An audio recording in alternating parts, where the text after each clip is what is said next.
Right, this is episode 2. So, welcome everyone. This is Chris. You'll recognise him from episode 1, who was helping me before. Chris Cork Photography. So, he's been a photographer for... Started in 2013. So astrophotography. That's 11 years. Yeah. Astrophotography. Yeah. So that's where you sort of... Yeah. You still love it, don't you? Because you... Yeah, I still do it quite a lot. 2012, there's a place in Chile with the big sort of scopes. And on Facebook, they started being like time lapses of Milky Way. And then a photographer called Nate Myers went viral because he downloaded all the International Space Station frames. Oh, okay. And then he time lapsed them, and then put it with music, the Sunshine track from the movie, and then it went viral. Oh, okay. So and then he started uploading regular. Yeah, that kind of gave you a bit of and then he was using like a D7100. Okay. So originally, so I sort of copied him just to get started because I knew all that works, so it weren't too dear. So I copied his setup whilst I learned my way around cameras, and then sort of branched off from there. Yeah. So now you sort of do. Obviously, you've got your printing company, so he does a bit of printing, as you can see. One of the pictures to Printing that's one of I've your done since I was about 25 years. That's just scary. 25 years I've been in the print. We're all getting old. I've owned my own print business. Well, I left work in 2010. Got some real momentum, sort of 2011. Had my own unit by 2012. Then a shop. Then I downsized in COVID and built a cabin and run it from home now. Which is easy because you ain't got far to go to work. Yeah, and it's obviously less overheads. Yeah, of course. So that shot there, which you can see part of, you see the moon there, that's the Beltoot Lighthouse at Beachy Head in just on the other side of Eastbourne. Yeah. Very well known thing. What else? So you were on TV, weren't you, a little while ago? Yes. That was the Aurora, wasn't it? Or how to... Yeah, I was on it first, was it 2022? Oh, I made a time lapse. Oh yeah, that's right. Do you know what, like, when I'm a bit sad, I get super creative, and a friend had sort of committed suicide soon before that. Yeah. And it's sort of, I don't know. Just made you want to get out. And... I don't know, I just, when things like that happen, I don't know if I distract myself or it's just my way of processing emotion, but I made a time lapse of 3.5 minutes of all my time lapses. And I shared it to Kent Online, and then they wanted to do an article. Then ITV Meridian phoned them up. They phoned me up.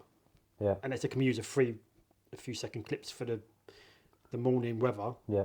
And then they said, oh, actually, can we do a 3-minute interview? And then I sent them some pictures and videos, and they made this lovely feature.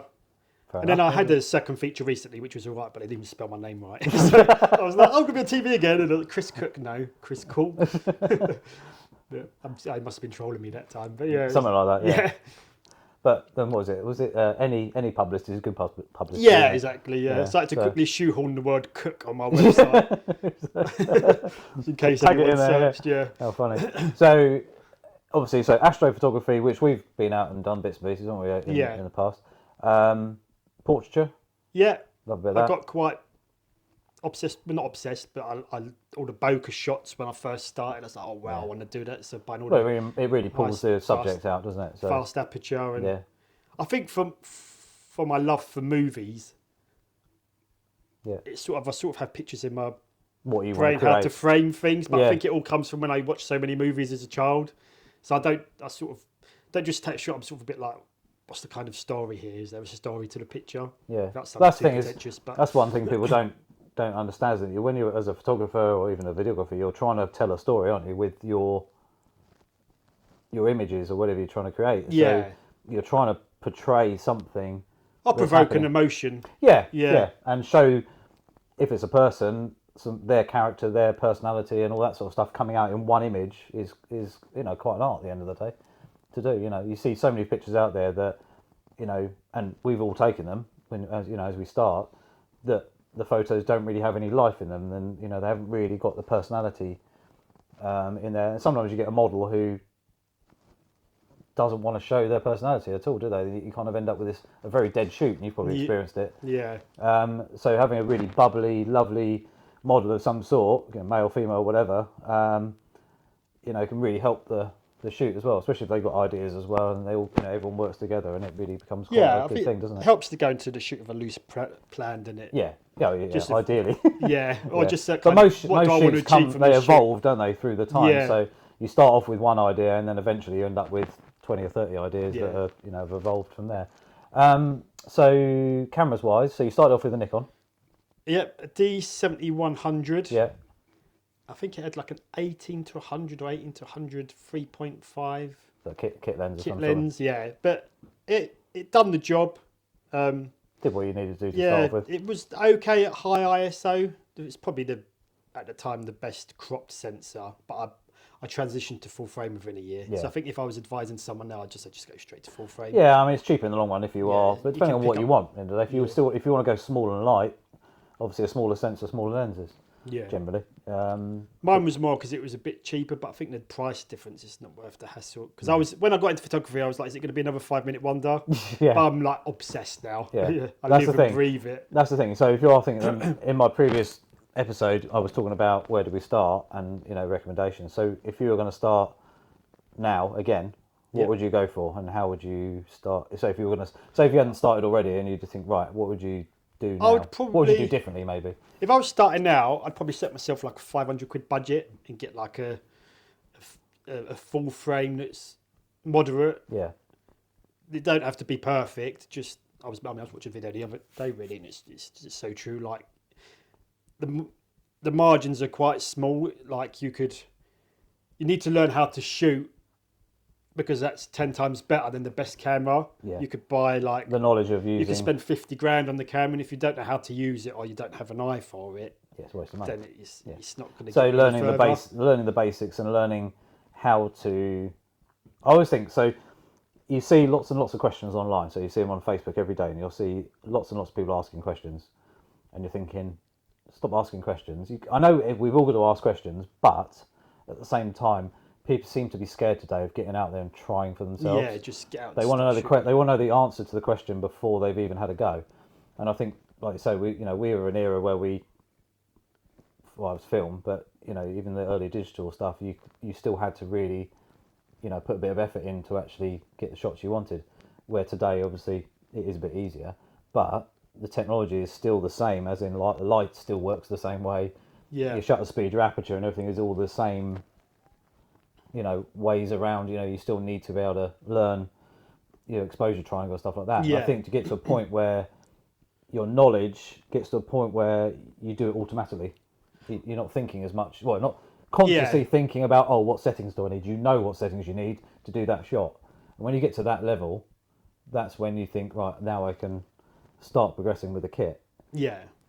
That's what I think. I think maybe when you go into it, why do you like it? Like, what is it? Yeah, what like for makes- me, like for portraits, it was all shallow depth of field.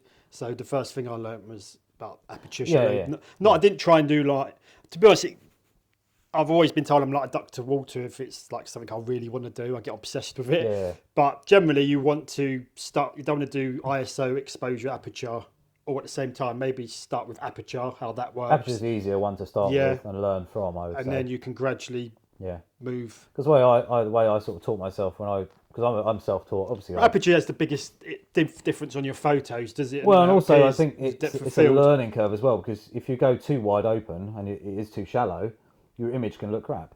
Yeah, But if you stop it down a couple of stops or even 5 stops, you might have to get enough in focus, it will change the image completely. To the untrained eye, people might still think the one that's mostly out of focus is better, but Yeah. in reality, if you're being perfectionist, you know which one's going to, and especially doing products there's and stuff. lots of nuances as well, isn't there? Like someone might get into photography and like, well, I want a blurry background. Crank open the aperture and just start shooting, not realizing it's all about the distance. Like Yeah. if you stick someone in front of a wall, Yeah. and make it wide open, it's still not going to be No. very blurry. So, No. So you need to learn all those basics, I'd say, and then move on to the other settings. Absolutely, yeah. I think you're right there. It's so we've basically done. You started Nikon Yep. into. I've been a Nikon shooter up until 2020. We've still got Nikon now, though, haven't you? Yeah, I've Yeah. still got it. Yeah, but I added another brand. Should we say? Yeah. Yeah. And don't worry, it's not Sony. So what have you got now? So what it was Nikon the. So I had a D7100. Yeah. Then I bought a D715 around 20. Is that full frame? Yeah. And that was sort of like really good Astro. Bang for buck. Yeah. Like 1,200 quid, I think it was. With a Rockin Non or Samyang 40mm f2.8, which was sort of like I think I had good one. enough lens. Yeah, I but think not a really they dear one. yeah. It was very popular at the time for Astro. I kept that till probably like 3 years ago, and then after I did the Panasonic mirrorless and all the vintage stuff, Yeah. I thought I'd chop the D750 for a mirrorless equivalent, which Yeah. was the Z6. Yeah. How did you find that? Was that a good? It's good, yeah, pretty good. It wasn't a massive upgrade. It was just quite a small fee to change it over, and I thought because I was trying a lot of vintage lenses, I thought, I might as well be able to do it Yeah. on both. Makes sense. Yeah. That being said, I've barely used a vintage lens on that. Now I've done that, so Yeah. But you find the Panasonic. So the Panasonic you've recently upgraded to. 20. So I got the first Panasonic S5. I think it was early 2021. Yeah. I was It's doing. S5 too now, isn't it? The friend was into light painting, and I was doing quite a lot of light painting Yeah. on and off with him, and I couldn't help myself really. Yeah, I the- had some unique features. So Yeah, I'll say the I Panasonic's did got that. unique features that most cameras don't have, which is it builds the live composite. Yeah, live composite, which is very clever. Yes, like in-camera stacking. So you set exposure to 10 seconds, it will do 10 seconds, 10 seconds. It will just keep building and building, only recording new light. So you could leave it running for half an hour. So if you're doing light painting, you can run around painting lights here, come back, look at the screen, because the screen will refresh every 10 seconds. Run off, do some more painting, come back, check. So You get basically a live update on how you're doing. Yeah. Yeah. I think people use it from product photography. They might light paint like the bottle with gin Yeah. or whatever. And then, So if I was using my Sony's, for example, if I did that, I'd have to guess and just take a shot. Hopefully I'll go in the right spot, and then do another one. Hopefully, Yeah. so you're not getting the same kind of ability, really, which is. You know. it's- But again, you know, if you buy a camera for a particular reason, don't you? I don't necessarily do that. So do I need it? It may be quite nice to have it, but yeah. you know, I haven't got it. So To be honest, S5's not one of the top video cameras in the budget now. So I've actually used it more for video and time lapsing now. yeah, and now you've got your YouTube channel as well, haven't you? So, Yeah. yeah. So Chris Cork Photography. Yeah. Thank you. I'll put all the links below as well, and Chris Cork Photography on Instagram as well, isn't it? Yeah.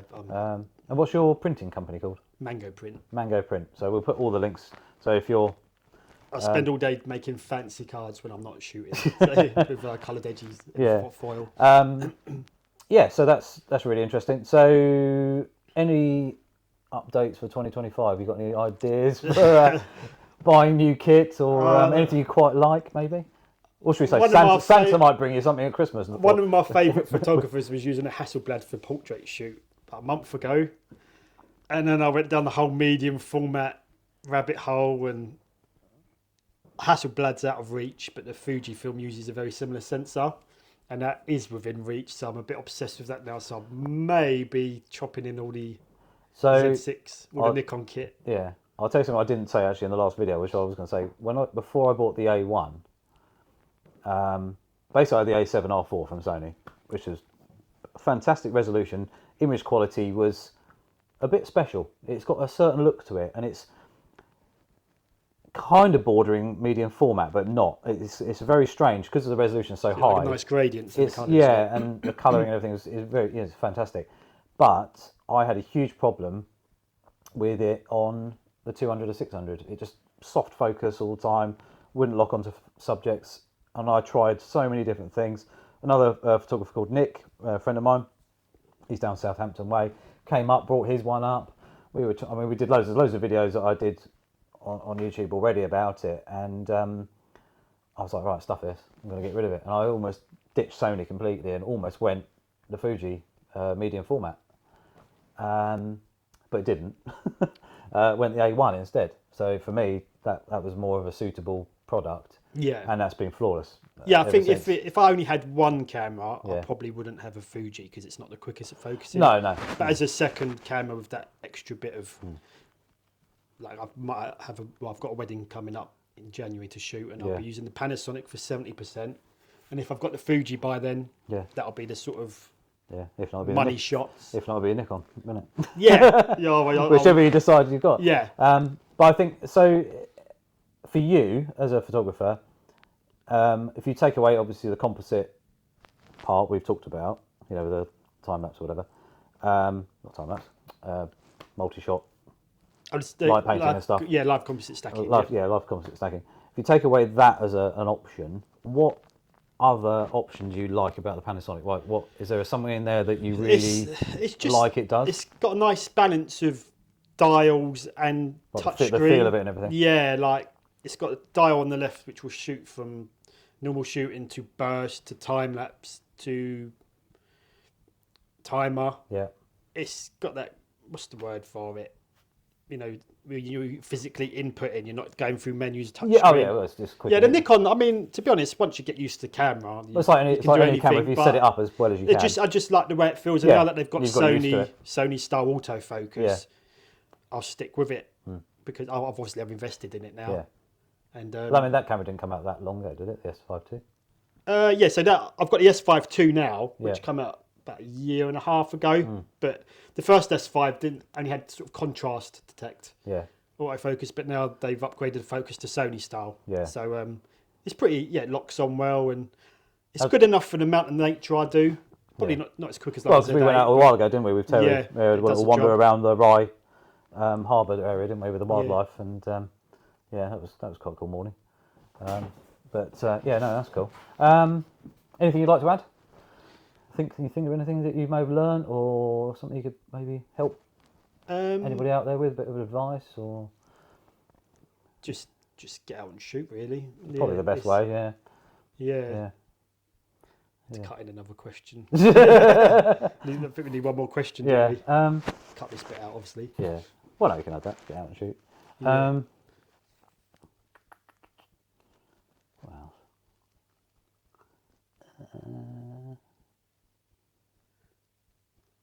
If you. I think I got one. So, back to your astrophotography, because that's obviously one of your main passions, isn't it? Like landscape and astro. portrait, yeah. Is there anywhere in particular you'd love to go and shoot something, as in a particular place, even in England or elsewhere? I'd like to go Chile. You'd like to go and see that's the... what started the video Go and have from a look. those large telescopes. Yeah. Is Anywhere what else? got me into Anywhere it, else and that you it's thought? one What of the about, highest in the UK? Is there anywhere you'd really like to go to? That you haven't been to yet? You got your I van. mean, I'd like to explore Scotland more and Northumberland, but I mean, I've done Isle of Skye now, Yeah. which was pretty cool. Yeah. Um, You can jump in your van now. I'd like to go back down to sort of Mount Teedy. Yeah, when I met my other half, within a few weeks of meeting, we went to Tenerife Okay. and hiked up Mount Teedy on the whim. Yeah. Barely any planning. It was freezing, banging headache for me at 12,000 feet. But the The views, Milky Way is like, because when you see a edited Milky Way, to the eye it's very faint, but when you get up 12,000 feet, it looks you're more like close. it does It's in a thinner atmosphere, picture. isn't it? Yeah. Maybe not so much colour, but you Really? really pops. That's really cool. So, okay. Well, that's wicked. Well, thanks for coming. And thanks for sharing Thank everything. you for coming. That's all right. I've come here actually. I was like, I'm at his place. So yeah. Anyway, thanks for being able to come on camera and talk about your stuff. No worries. We're going to do obviously lots more videos. Probably get out and about with Chris a bit more anyway. Once we do get maybe some interesting evenings when the weather's actually decent, because it's just been cloudy. I quite like doing the sunrise actually. Yeah. Maybe not as much this time of year, but No, well, I'd still have a a go. bit chilly. Misty. But it's later in the morning, though, isn't it? So you Yeah. have to get up so early. Yeah, it's true. Like 4 o'clock in the morning to get a sunrise. Yeah. But if we can get out and film a bit of that and show, actually maybe Chris can show us a composite or something, how that camera works, and Yeah, we that'd can be do that, something like that. So hope you enjoyed the video. Please click that subscribe button, little notification bell as well. Please go and check out Chris's Instagram, give him a follow. Have a And look if at you're go on. interested in medium format, then maybe check in a month, because I've got a feeling We'll that come back with another particular video. itch is going to get scratched. Yeah. But yeah, please just go and check his stuff out. And like I say, the links are below. And yeah, there'll be another episode coming soon. I'll see you later.